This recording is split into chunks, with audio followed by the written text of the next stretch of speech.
Pau pau pau. Jika sendirian, cukup didengarkan. Jangan menoleh ke belakang. Dan selamat datang di Bisikan Tengah Malam. Halo semuanya, kembali lagi bersama Kapten di podcast Sabda Juara 910. Di sini Kapten dapat kiriman cerita dari salah satu AI yang bertempat di daerah Sunda. Seperti biasa, nama dan letak strategis tempatnya akan Kapten samarkan. Akan seperti apa ceritanya? Simak sampai habis dan ingat, jangan oleh ke belakang. Awal mula kisah ini dibuka oleh Neng Ajeng. Neng Ajeng ini punya bapak, namanya Pak Utep. Di keluarga kecilnya terdapat 4 orang anggota, yaitu bapak, mama, kakak, dan Neng Ajeng. Bapaknya ini bekerja sebagai buruh galian. Jadi, buruh galian itu orang yang kerjanya ngambilin pasir atau tanah pakai alat berat buat dijual lagi entah untuk membuat rumah ataupun untuk pembangunan jalan. Pak Utep ini punya teman, namanya Pak Slamet. Di satu hari, kalau nggak salah di hari Sabtu, Pak Utep ini mampir ke warung yang deket galian sama teman-temannya. Nah, Pak Slamet ini pengen buang hajat, sama kayak Pak Utep. Akhirnya mereka izin dulu ke WC yang ada di belakang warung buat buang hajat tersebut. Nyampe lah tuh mereka di WC belakang warung. Di sana Pak Utep ngerasa hawanya tuh beda. Kata Pak Utep, di dalam WC itu panas banget.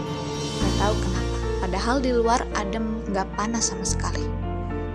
Air di sana juga kata Pak Utep tuh panas. Sampai Pak Utep gak jadi buang hajat di WC tersebut. Jadi cuma Pak Slamet aja yang buang hajat di sana. Selesai buang hajat, mereka balik lagi ke warung tadi. Di sana Pak Slamet kesurupan. Abis buang hajat, pas banget baru balik dari WC tadi. Pak Utep panik kan lihat temennya kesurupan. Dia niat nolong dengan cara pura-pura kesurupan sambil ngaku-ngaku keturunan dari yang ada di Gunung Tampomas. Nah, entah kenapa setelah Pak Utep ngaku-ngaku keturunan dari Gunung Tampomas, tuh si sosok yang ngerasukin tubuh Pak Slamet malah pamit pergi. Jadi keluar sosoknya dari tubuh Pak Slamet. Sorenya, Pak Utep dianterin pulang sama salah satu temennya yang lain. Di jalan tuh Pak Utep pura-pura kesurupan lagi. Jahil nih Pak Utep. Temennya panik dong. Dia cuma bisa cepet-cepet antar Pak Utep balik, terus buru-buru pulang karena takut. Sampai pertanyaan dari istri Pak Utep aja nggak digubris temennya ini gara-gara kepengen cepet pulang. Nah, Pak Utep dibawa masuk ke ruang tamu sama mama. Pas di ruang tamu tuh, Pak Utep ngetawain temennya. Terus dia cerita tentang kejadian di warung galian sama kejadian tadi. Mama, Neng Ajeng sama kakak ketawa gara-gara kejailan Pak Utep. Yang ngejailin temen-temennya tentunya. Abis itu, Mama nyuruh Pak Utep buat mandi sama ganti baju. Abis kerja jadi harus mandi, bau asem soalnya. Pergilah Pak Utep ini ke kamar belakang buat ambil baju.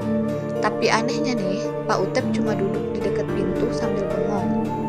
Mamanya di sana mulai curiga. Ada yang gak beres sama bapak.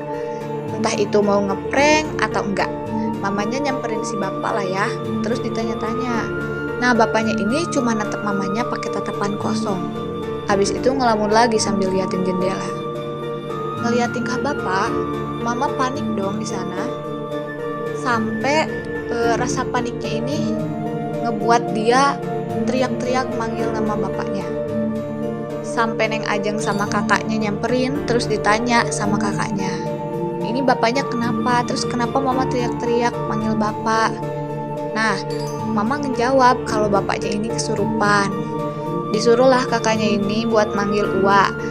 Neng Ajeng yang shock sampai nangis karena bapaknya yang diam aja meski udah dipanggil-panggil sambil disuruh istighfar. Kakak Neng Ajeng ini nyusul ke rumah Uwa. Jadi Uwa itu kakaknya ibu atau bapak kita.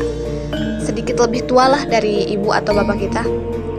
Di sana, kakak Neng Ajeng cuma ketemu Uwa cewek, soalnya Uwa cowok lagi keluar.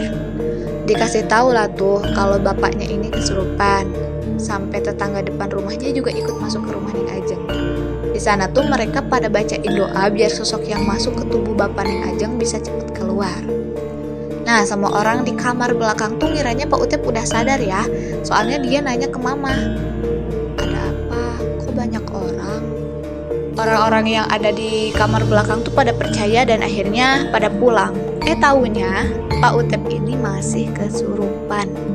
Soalnya Mama dengar Bapak yang lagi tidur di atas kasur bergumam kayak gini, "Ku aing dibobodo." Nah, yang artinya aku bohongin. Jadi kayak mengartikan kalau bapaknya ini lagi ngeprank. Di sana tuh mamahnya panik, terus nyuruh lagi buat nyusul Uwa cowok sama nelpon temen bapaknya ini. Beberapa saat kemudian, datanglah dua temen cowok bapak sama Uwa cowok. Temen bapak ini nanya, "Saha maneh? Nah habet ngilu, adi tuh balik, karunya ke budakna." Yang artinya, "Siapa kamu? Kenapa ikut? Sana pulang, kasihan sama anaknya." Sosok yang ada di tubuh bapak ini ngejawab, "Embung, geus betah di awakna. Cenah turunan, tapi nah datang." Di bahasa Indonesia itu artinya bakal kayak gini, "Gak mau, udah betah di badannya. Katanya keturunan, kenapa nggak datang?" Nah, temennya bapak ini nanya lagi di sana, gimana cara biar sosok ini mau pulang.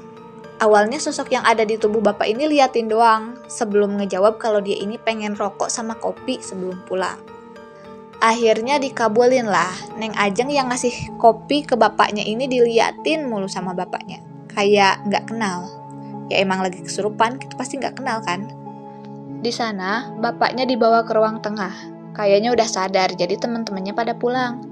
Uwa cowok juga izin pulang dulu, mau makan katanya. Jadi yang nungguin tuh ada Uwa cewek sama anaknya Uwa. Nah, pas Neng Ajeng duduk di sebelah kakaknya, Neng Ajeng ini lihat Pak Utep lagi melototin kakaknya. Terus mamanya bilang gini, "Heh, eling, eta mah budak." Yang artinya tuh, "Heh, sadar, itu mah anak." Anak ini merujuk ke anak mereka ya, anaknya mama sama si bapak. Nah, si mama ini liatin bapaknya, takut ada apa-apa lagi dan bener aja, bapaknya malah bilang pengen dianterin pulang. Disanggah lah sama mama, kan ini udah di rumah mau pulang kemana. Tapi di sana tuh Pak Utep kekeh pengen dianterin pulang. Uwa cewek bilang dong, ngapain minta nganter pulang? Kan situ sendiri yang ngikutin.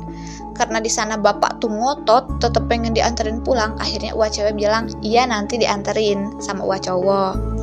Tapi si bapak ini malah pergi sendirian. Mama sama kakak juga nggak bisa nahan bapak yang maksa keluar. Akhirnya mama cuma nyuruh Neng Ajeng buat ikutin bapak. Di sana Neng Ajeng ngikutin bapaknya ditemenin Uwa cewek. Nah, Neng Ajeng ini ngikutin bapak di belakang, tapi masih dikasih jarak lah karena takut. Sambil manggil-manggil buat bapaknya pulang, Neng Ajeng ini nanya ke bapaknya, sebenarnya bapaknya ini mau kemana, pulang kemana, kalau misalkan mau pulang. Nah, si bapaknya ini cuma ngejawab mau pulang doang, enggak disebutin mau kemana-kemananya, sambil terus jalan ke arah jalan raya. Nah, pas sampai di perempatan jalan tuh, Pak Utep nyebrang tanpa lihat kanan kiri. Neng Ajeng teriak dong, takut bapaknya keserempet motor yang lewat. Di sana, orang-orang pada liatin Neng Ajeng yang nangis sambil ngikutin bapaknya. Nah, tangan bapaknya ini ditarik sama Uwa cewek buat pulang ke rumah.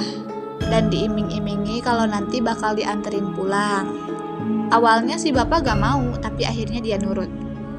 Pas pulang tuh, ada Uwa cowok. Dia di sana dipisikin sama orang yang gak tahu siapa. Uwa cowok ini langsung nyuruh mama buat beli peda merah, terus dibakar dan biarin asapnya ngebul atau asapnya tuh kelihatan gitu, nyebar kemana-mana. Setelah itu bener aja, bapaknya kali ini bener-bener sadar. Pas ditanya tuh si bapak gak inget apapun, entah dia yang ngeprank tetangga sama Uwa cewek atau dia yang minta rokok sama kopi. Nah guys, dari kejadian yang dialamin pencerita, kita dapat narik kesimpulan. Jangan ngomong sembarangan, apalagi tentang makhluk halus atau semacamnya. Karena entah kita yakini atau enggak, makhluk seperti jin itu memang ada, cuma enggak kelihatan aja sama kita. Sebisa mungkin, kita harus hindarin makhluk kayak gitu. Hidup masing-masing aja, mereka dengan dunianya, kita dengan dunia kita. Ingat ya, jangan lupa berpikir terlebih dahulu sebelum berbicara. Dan ingat,